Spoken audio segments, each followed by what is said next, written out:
আবারও নতুন করেই উত্তাল হচ্ছে রাজপথ, মাঠে নেমেছে বিএনপি জামাত। জামাতের উপর্যুপরি কৌশলে গত ১৪টি মাস ধরে প্রায় প্রতিটি ক্ষেত্রেই বিএনপি যেভাবে বিপর্যস্ত হচ্ছে, যেভাবে মেজাজ হারিয়ে ফেলছে এবং যেভাবে বিএনপির শীর্ষ নেতৃবৃন্দ যারা রয়েছেন তারা কারণে অকারণে জামাতের বিরুদ্ধে বিষোদ্গার করছেন এবং তার বিপরীতে জামাত একেবারে খামোশ হয়ে আছে, কোনো রকম কথাবার্তা বলছে না। এটা আপাত দৃষ্টিতে মনে হচ্ছে যে জামাতের কূটকৌশলের কাছে বিএনপির দৃশ্যত পরাজয় হয়েছে। আপনি যখন একটা জায়গাতে যুদ্ধ হয়, মৌখিক যুদ্ধ, স্নায়ু যুদ্ধ, সেই স্নায়ু যুদ্ধের মধ্যে যারা স্থির থাকতে পারে ধরে নেওয়া হয় তারা বিজয়ী,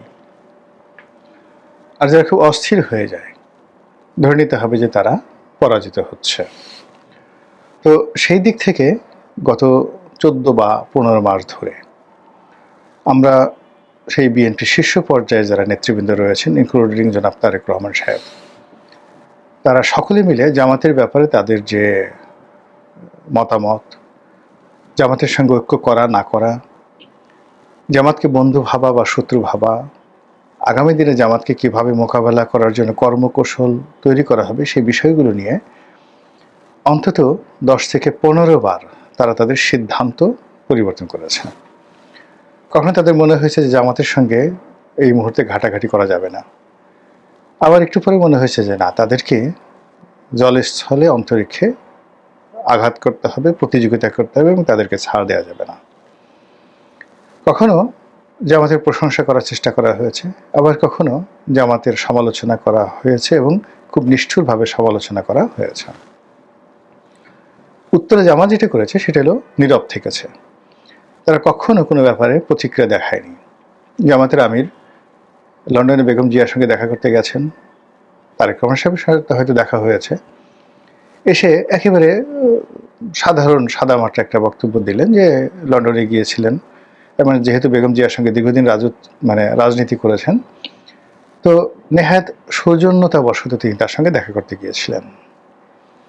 আবার বাংলাদেশে উনি যখন অসুস্থ হলেন, বিএনপির নেতৃবৃন্দ রয়েছেন, তারা তার সঙ্গে দেখা করতে গেছেন। জামাতের অন্য যে সকল নেতৃবৃন্দ হাসপাতালে ভর্তি হয়েছেন তাদের সঙ্গেও বিএনপি নেতৃবৃন্দ দেখা করতে গেছেন। ইতিমধ্যে বেগম খালেদা জিয়া যখন হাসপাতালে ভর্তি হলেন, এভার কেয়ার হাসপাতালে, এখনও তিনি সেখানে আছেন, সেখানেও জামাতের নেতৃবৃন্দ গিয়েছেন। কিন্তু এই সকল দেখা সাক্ষাৎ মোলাকাতের মধ্যেও তাদের মধ্যে স্নায়ুযুদ্ধ থেমে থাকেনি। বিএনপি খুব ভালো করে বুঝতে পেরেছে যে জামাত এখানে ৩ থেকে ৪টি টিম তৈরি করেছে, A team, B team, C team.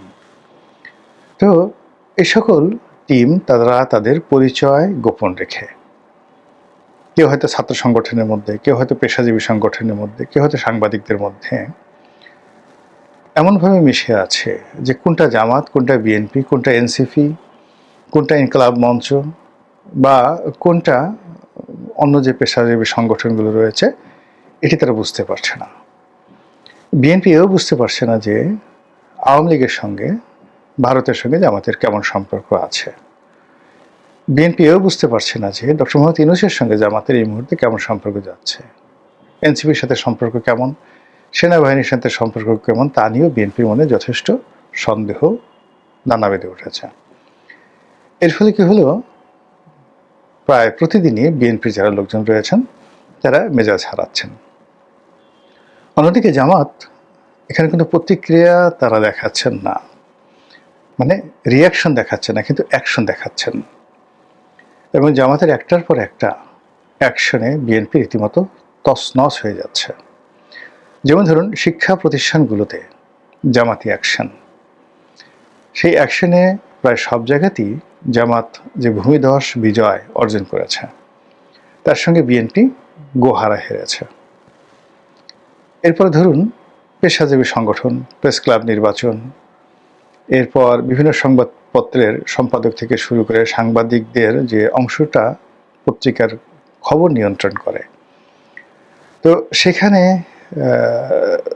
নামকাওয়াস্তে বিএনপির লোকজন হয়তো আছে বা দাপট দেখাচ্ছে, কিন্তু পত্রিকাগুলো জামাতের ব্যাপারে যে ভূমিকা পালন করছে এটি বিএনপি সামাল দিতে পারছেন না।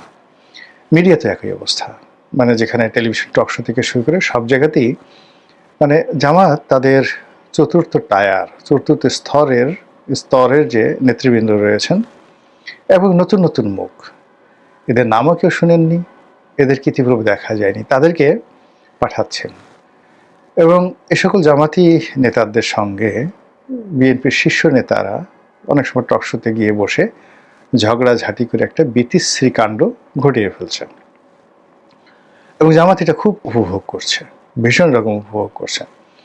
জামাতের বেশ কয়েকজন শীর্ষ নেতা, এর মধ্যে যারা ওয়াজিন রয়েছেন, ওয়াজ করে বেড়ান, কয়েকজন সংসদ সদস্য প্রার্থী হয়েছেন, তারা বেশ কিছু বিতর্কিত মন্তব্য করেছেন যে আমার সেটা কিন্তু সামাল দিয়ে ফেলেছে।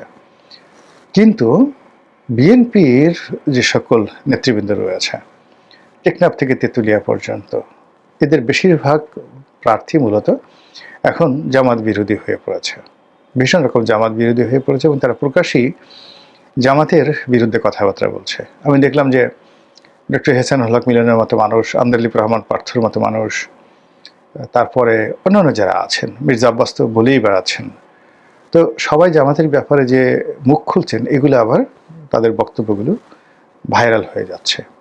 ইট মিনস জামাত বিএনপিকে যথেষ্ট গরম করে দিতে পারছে, উত্তেজনা তৈরি করে ফেলতে পেরেছে এবং বিএনপির মনে আতঙ্ক তৈরি করে ফেলেছে যে এই দলটি সব করতে পারে।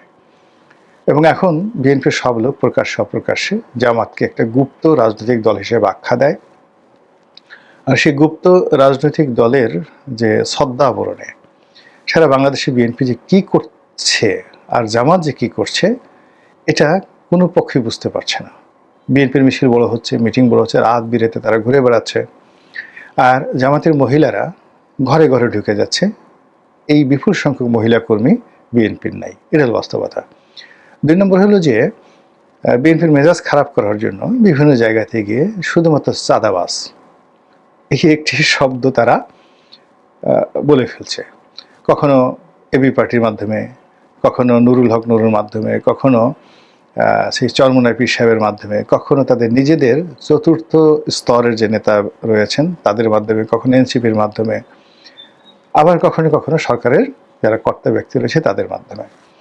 তো যখনই চাঁদাবাজ, জালেম এই শব্দগুলো মানে বিভিন্ন অ্যাঙ্গেল থেকে উচ্চারিত হচ্ছে, অমনি বিএনপি মেজাজ হারিয়ে ফেলছে এবং বিএনপি বোঝানোর চেষ্টা করছে যে তোমরা আমাকে বা আমাদেরকে যত কথাই বলো না কেন, যে গোপনে খোঁজা মারার চেষ্টা করছো, এটা কিন্তু আমরা বুঝতে পেরেছি।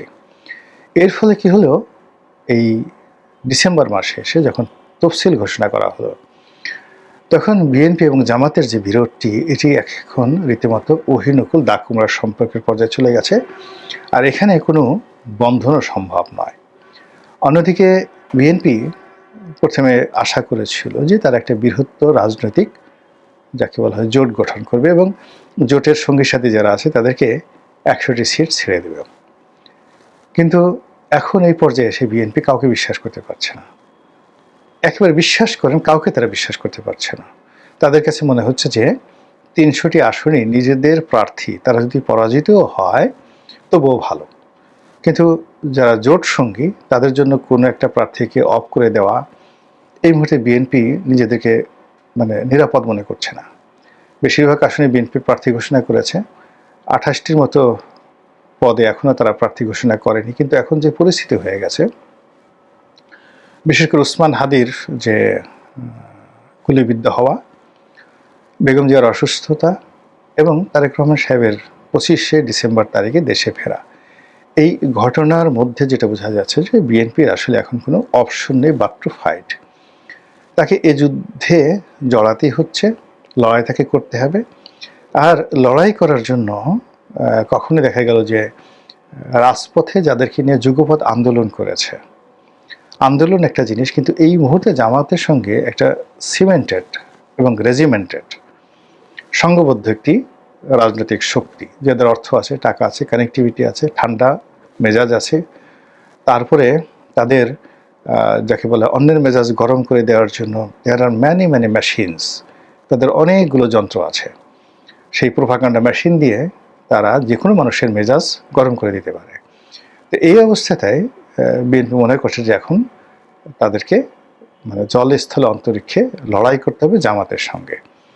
এবং এখন তারা খুব হাড়ে হাড়ে টের পাচ্ছে যে বিগত দিনে জামাতের সঙ্গে তাদের যে সম্পর্ক, সেই সম্পর্ককে ভিত্তি করে কিভাবে বিএনপি দুর্বল হয়েছে আর কিভাবে সেই সম্পর্ককে টিকিয়ে ব্যবহার করে জামাত শক্তিশালী হয়েছে।